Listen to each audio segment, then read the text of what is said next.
Now that I already made the base of this empty pocket tray, I want to make a kind of box on it. I will use these strips, and I will miter join them to make the perimeter of the box. I want the strips of the box to be exactly on the boards of the base, like this. I've already miter cut the end of this strip. I align the end of this strip with the outside face of this board, and I mark the length I need to cut the strip. I need to cut 2 strips this long. I also need 2 short pieces. With the help of the square I can mark the length of the short strips.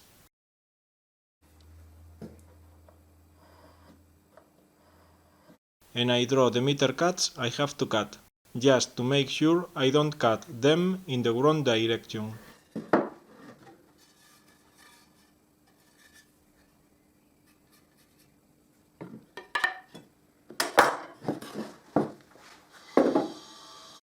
Now I use the square to draw the cutting lines.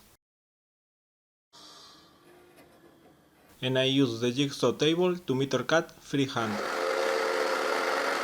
This is a technique I wanted to try to see how it works, so I'll talk about it in the next video. I miter cut all the pieces I need,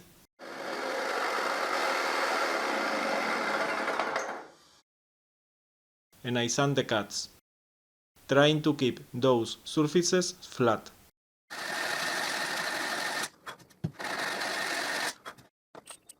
I put some glue in the cuts.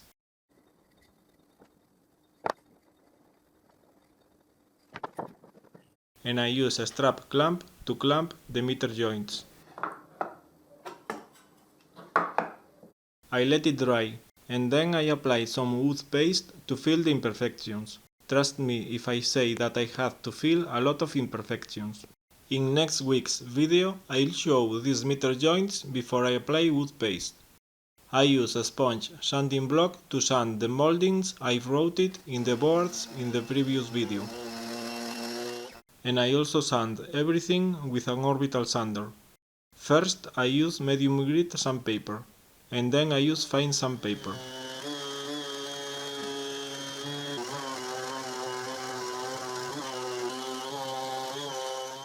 Now I use very fine sandpaper, and then I can glue.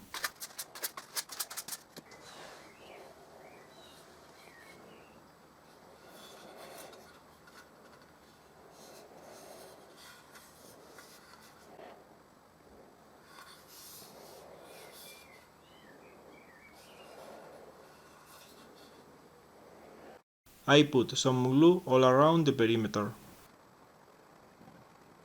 And I center that part on the baseboard.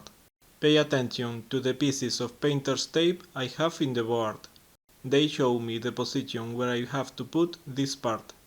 Before I applied the glue, I've centered this part on the board to put the pieces of painter's tape. So now I can easily center this piece. I drive one nail in each corner.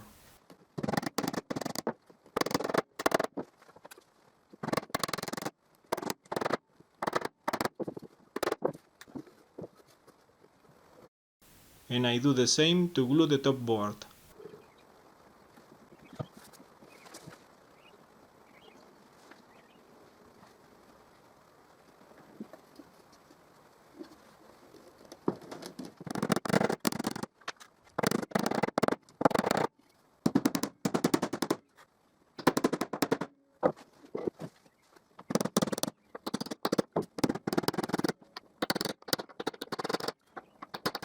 And I do almost the same to glue the top box of this empty pocket tray.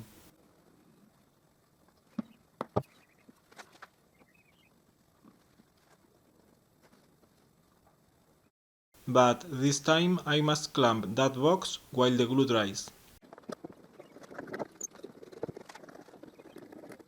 There we can see the painter's tape that helped to center the pieces.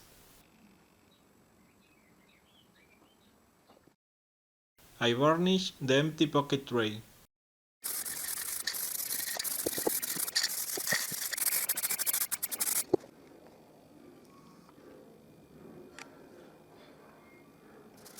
I slightly sand everything with a very fine sanding block.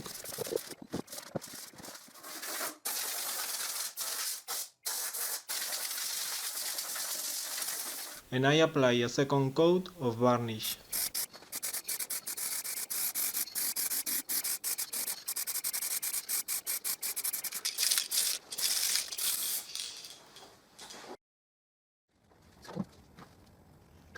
I put those kind of plastic drops to keep the empty pocket tray from sliding. I put them right in the nails.